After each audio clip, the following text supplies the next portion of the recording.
following is an exclusive presentation of Ravens Productions.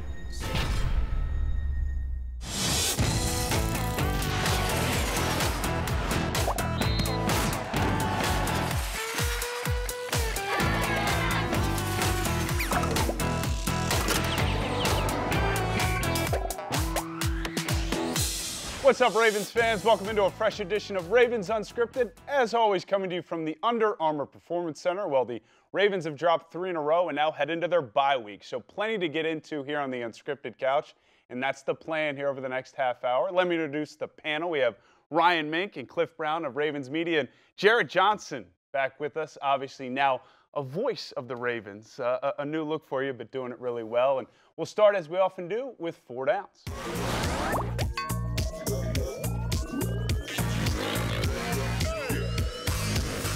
And Ryan, I'll start with you with first down. Look, there's a lot to sort through. We'll try our best to get through it all. But just to start us off here, your main takeaways after the loss to the Steelers. Yeah, well, I saw a lot of the same problems, which is a really big issue. I mean, defensively, they're not getting enough sacks, they're not getting turnovers, and they're not stopping the run well enough, which is not putting them in good downs and distance. Offensively, when John Brown is taken away, they're not hitting big plays. That's short-circuiting everything else, and they still can't run the ball. So, you know, if everything else, take that away, it doesn't seem like there's many problems. Right, so the same problems cropping up, that's worrisome to me. Yeah, I thought the Steelers, even when they only won by 7, it wasn't that close of a game. They just looked like the better team from start to finish, dominated time of possession, which is a problem. Defense couldn't get off the field. And the last 2 weeks against Pittsburgh and Carolina, 2 teams that you think are going to be playoff teams, the Ravens didn't quite measure up. So that's concerning. I mean, if they're going to make the playoffs, they have to be able to play better against these teams than they've shown the last 2 weeks. You know, I know we saw that. It was very negative. It's always, anytime you lose your division rival, it's a tough day, and there weren't a lot of big plays. But, you know, if Joe Flacco finds Lamar in the end zone on that first drive in the first quarter, and if he completes the pass to Crabtree in the end zone in the second quarter, we're going to this halftime tied up. It's a totally different ball game. So there are things about, I know it feels totally negative, but I still do believe that in every game there's little plays that causes a win, there's little plays that cause a loss, and I think those 2 plays right there, if you complete those 2 passes, it's a totally different ball game. We're seeing a different tune. So I don't think the season's totally a loss yet. Second down, and Jarret, I want to start with you because you're the only one on this couch who played at this level. The mood of the team after not just the loss, but what's happened over the last 3 weeks, and then you head into a bye, which I think physically everyone would love to have. Right. But all it does is allow all of this noise to just marinate and sit. Right. And as much as I'm sure they're trying to avoid it, they're going to hear some of it. Well, first off, this bye week couldn't come at a better time. You know, the Ravens, when they were playing really well, and we were sitting at 4-2, tops in the league in almost every category, they were an intact football team. They were protecting Joe. They had all their linemen. I mean, they really, other than, missing Jimmy Smith, they were a fully intact football team. Right now, it's not the case. So the bye week's going to give them time to heal from some of these injuries, especially on the offensive line. The other thing, self-scout is super important during the bye week. And for those of you who don't understand what that is, basically the personnel department as well as the offense is going to scout against the defense is going to scout against the offense. So they're going to go and break down tendencies against each other to figure out, what tendencies are you showing? What is a really easy play for us to figure out when you're going to run it during certain down and distance or personnel or whatever. And they're going to do that for each other, so then they can go back and figure out, okay, well, if we run play action pass every time we get to the 40-yard line, we need to swap that up. Maybe we come back with a different set or different play, whatever it is. But you figure out a lot about yourself in the bye week, which could not come at a better time for the Ravens right now. So you feel like it's going to affect their mood in a positive way? Absolutely. I mean, look, when you're in a 3-game losing streak, the only voice you're hearing is the voice inside. It causes you to just move inside the locker room because all the noise outside is bad. I was on the radio this morning and everybody was, we suck, we stink, we're terrible. So the only voice you're going to hear is in the locker room and at home. And a lot of times at home, you don't really want to listen to it either because wife's, she's saying the same thing. But it forces you. It forces you. I think we're getting an eye into Jarret Johnson, which I could do a half hour on that as well. But yeah, it forces you to tighten up, to focus on just yourself. And so the bye week, it does allow you to kind of step back, kind of relax a little bit, heal up, and then come back and get back to work. Mink, third down here, and we'll burn through the third and fourth downs. The defense, what you've seen really the last 9 quarters, I think would probably be the primary concerns. What's really changed? Well, I think this defense isn't doing what it prides itself on doing most, and that's stopping the run. I think that's where it starts. If you're allowing teams to get decent chunks of yardage, I'm talking 4 or 5. I'm not talking big plays. They haven't allowed many big plays, but 4 or 5 yards on first down, specifically on the ground, that sets up opponents with 2nd and 5, 2nd and 4, and then that's 3rd and 4, 3rd and 2. It's tough to really have success on third down when that's the down and distance. And that's a big part of the reason why they're not getting many sacks. You get sacks in 3rd and long, 2nd and long. It's part of the reason why they're not getting turnovers. So not stopping the run on first down, I think, is kind of having a snowball effect on the rest of this defense. And the Saints are really the first team that kind of exposed that. They surprised everybody and wanted to run the ball a lot, and they stuck with it, and it worked. Yeah, that and the fact that without the pass rush, getting to the quarterback. Teams have played the Ravens differently the last few weeks. They're concentrating on getting the ball out quickly out of the quarterback's hands. So how are the Ravens going to combat that? Teams are getting the ball out quickly. They're not covering as well. Guys, tight ends, running backs, wide receivers are getting open quickly. This bye week, they have to concentrate on how are they going to combat the teams that are doing things differently than they were before. No one's going to let their quarterback sit back in the pocket like the Titans did and let them get 11 sacks. So how do they combat that and still be an effective defense? I think it's a natural transition to fourth down here, and we got to be quick. But the defense did its job for a lot of that game. If you hold the Steelers into the low 20s, I think you have to find a way time of possession, they just dominated time of possession. Yeah, but the defense didn't give the offense enough possessions, I don't think. On the other side of things. Offense, how can they improve, Cliff? Well, offensively, I'll stay in my host room. Yeah. If they can't run the football effectively without Lamar being a part of it, I think they need to have him more in the mix. Their most effective running plays to me are when he's in the game. He doesn't necessarily have to be the guy doing it, but you clearly see the defense moving, 1 or 2 guys moving with Lamar, no matter whether he keeps the ball or not. And that opens up gaps, natural gaps they don't have. And obviously with the offensive line not being healthy, I think they do need more balance, and one way to get it is to go to me, the guy who is the playmaker. They're not playing enough, and that's Lamar. Speaking of opinions, there's plenty of them right now on the couch. And coming up next, it's Soapbox, a chance to stand up and really voice your thoughts. Stay with us.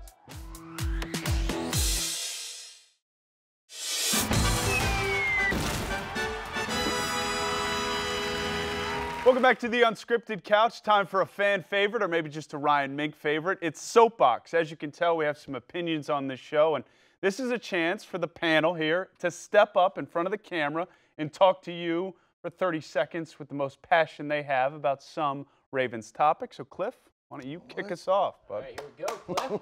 And I've got the power of the bell here, so it's 30 seconds, and 3, 2, 1.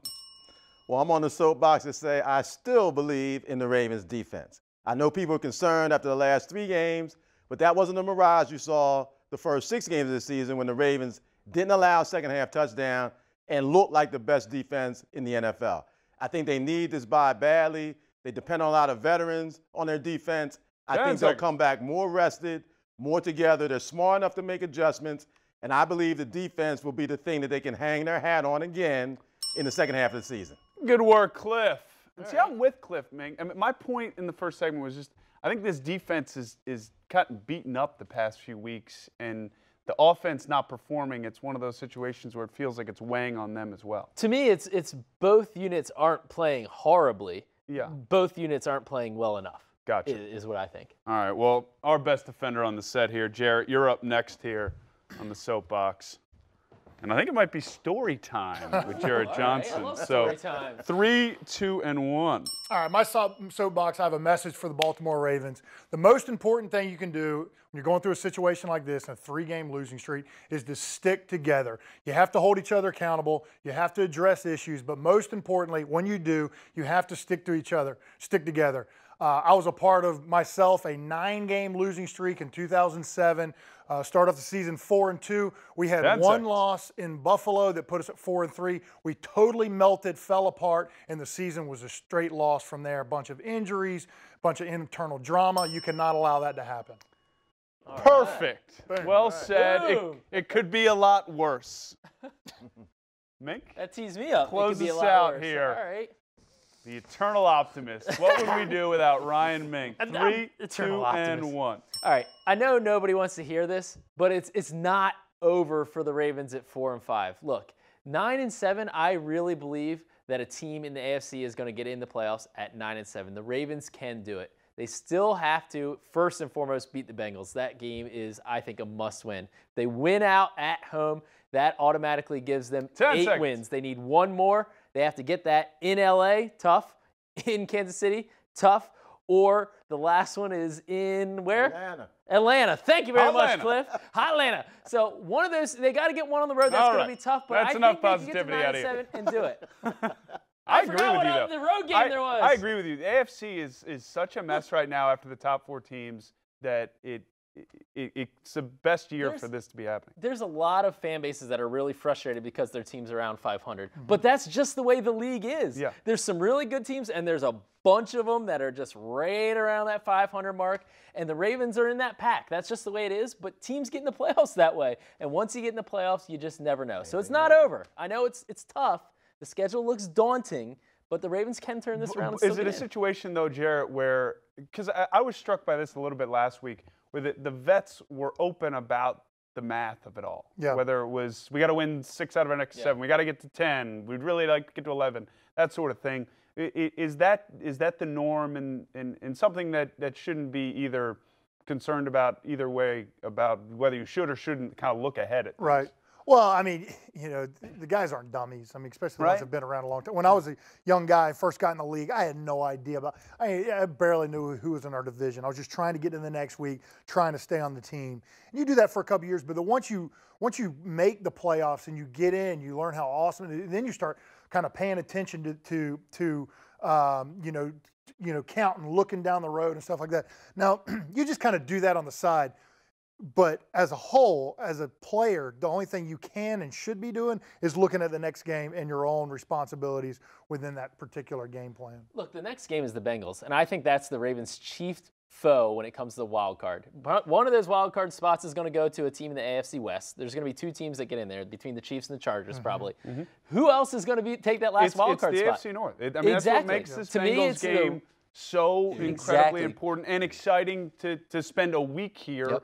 If, as a coach, you're planning for it. As a player and as a fan, you're just getting ready for it. I think the Bengals game is bigger than the Steelers one, and I would have said that before the Steelers game. I think this game is the biggest one. What's interesting to me, how we've talked about the last 4 games, how big they are, in particular how big they are in that particular point of the season. The Saints is your first test against your top tier talent in the NFL. You drop that one, you're like, okay, how do you respond? Well, then we go play another really good NFC team.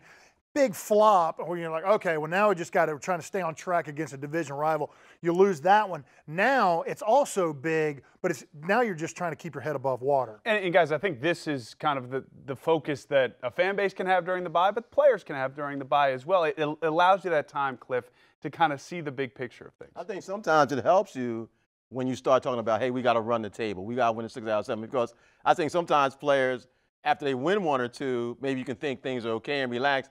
The Ravens can't relax the rest of the season. Every week is going to be a big game, and maybe they'll take that approach coming back from the bye to, hey, let's run the table. If we win all 7, we're in. All right, well, coming up after the break, we have the rating game. But before that, take a great view at this 360 replay driven by AAA of that impressive catch by Chris Moore against the Steelers. Flacco throws down the seam, and it is caught. A leaping grab at the 25-yard line. Chris Moore pulling it down.